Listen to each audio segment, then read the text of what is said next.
Once upon a time, there was a family, the Meyers. Maggie, the oldest, had a passion for painting. Lisa and Pete were more into reading. Their most favorite one was a great book about ghosts and fabulous creatures. They really knew a lot about this.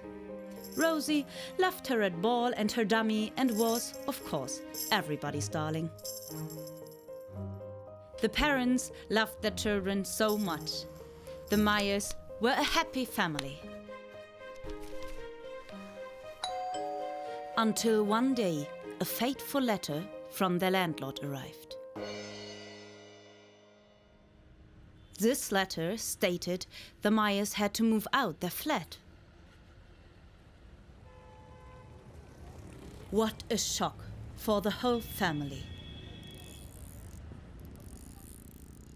The father tried to comfort the mother, even though he himself was in utter despair.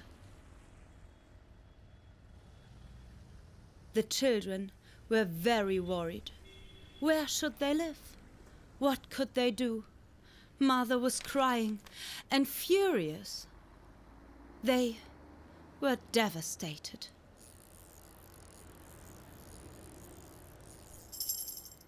In the end, it was the children who decided to find a new home for the family, ideally with a huge garden.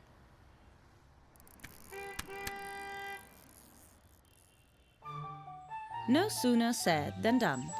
The children headed their way. And indeed, they found something.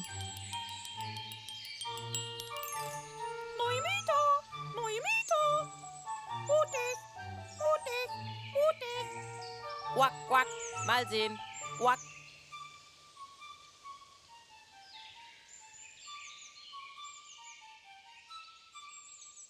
An old house at the edge of the forest, with a huge garden.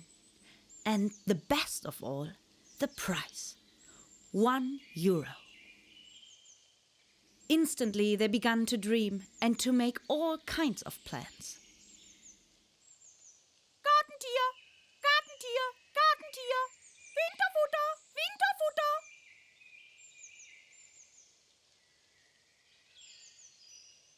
Quack, quack. They already argued about who was to sleep on the top in the bunk bed. But Maggie reminded them that they needed to speak to Mother and Father first. Finally, they went home after all.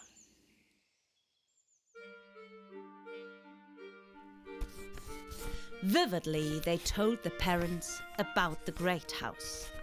The huge climbing trees, enough places for playing, a pond, frogs, birds, and the remarkable price. And they pleaded and begged them to buy it.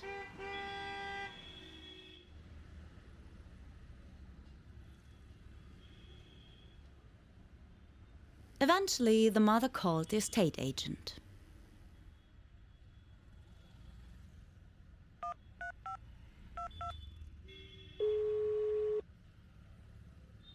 And she asked about the house. And everything turned out just like the children had told her. Mother couldn't right believe it and asked, "Where's the catch?" And there, the agent told her the house was haunted. "Well, there's no such things like ghosts," the mother said. "We'll buy it."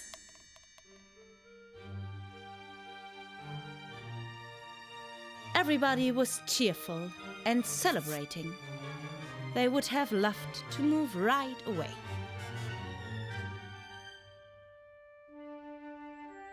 Pete and Lisa worried a little about the haunted house. But for those things, they had their great book about ghosts and fabulous creatures. So the house was bought. Lisa, Pete and Maggie persuaded their parents to have already a first sleepover.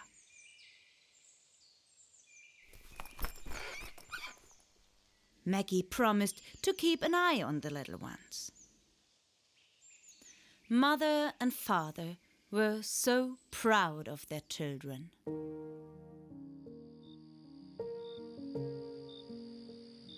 Evening came, night fell. A little spooky it was indeed. They looked around everywhere, but couldn't figure anything strange.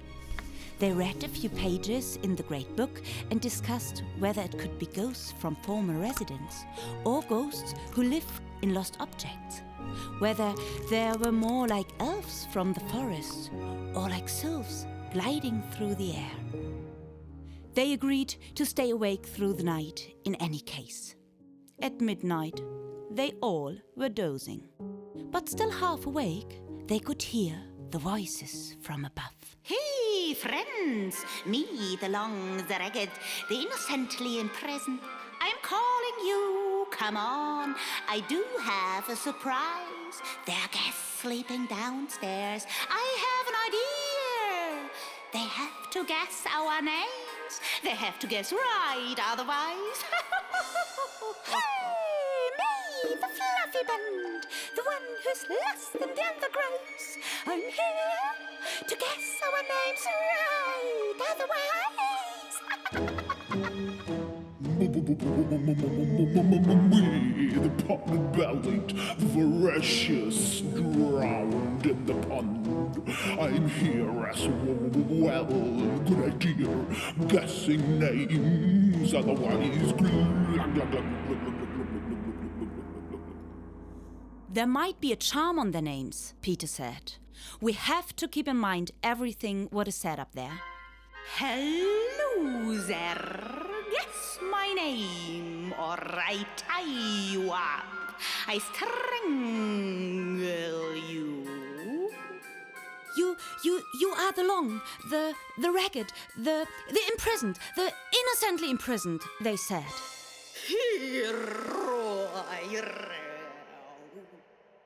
That worked out quite well. Now they thought about the other names and tried to remember them.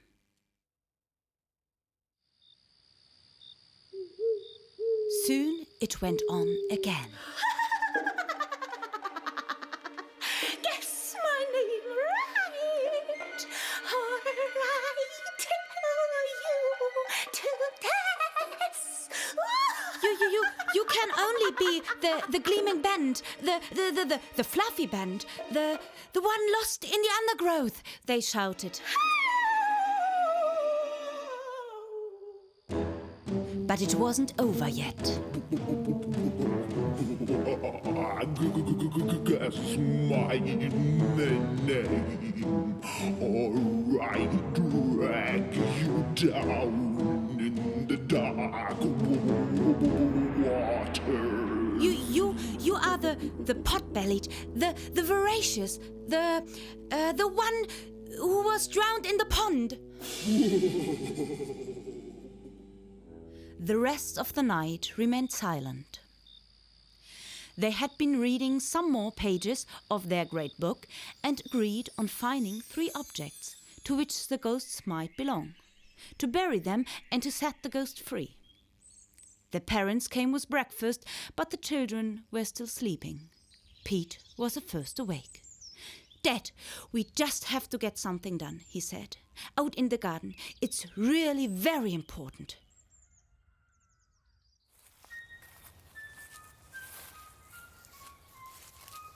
And they searched and searched everywhere in the bushes, until they found a feather and realized it could only be the fluffy band.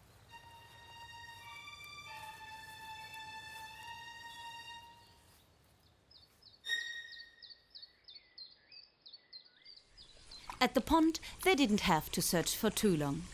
"The old duck there," they called. Quack. "It is pot-bellied and voracious, 'cause it has a hole in its bottom." But it was not drowned, it was floating on top. Anyway, they were happy to have already found 2 of the objects. Now everybody was searching for Rosie and was calling out for her. But Rosie had climbed the ladder to the attic. And what has she found there? a long, ragged shoelace, which was jammed in an old dresser, as if it was innocently imprisoned.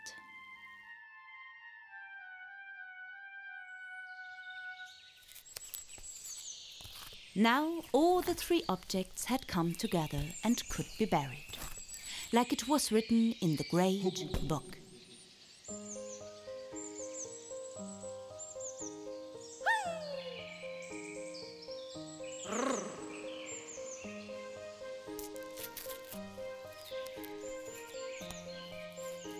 After their work was done, proud and cheerfully, they celebrated the end of the hound. And, believe it or not, the house was never haunted again. Quack. Quack.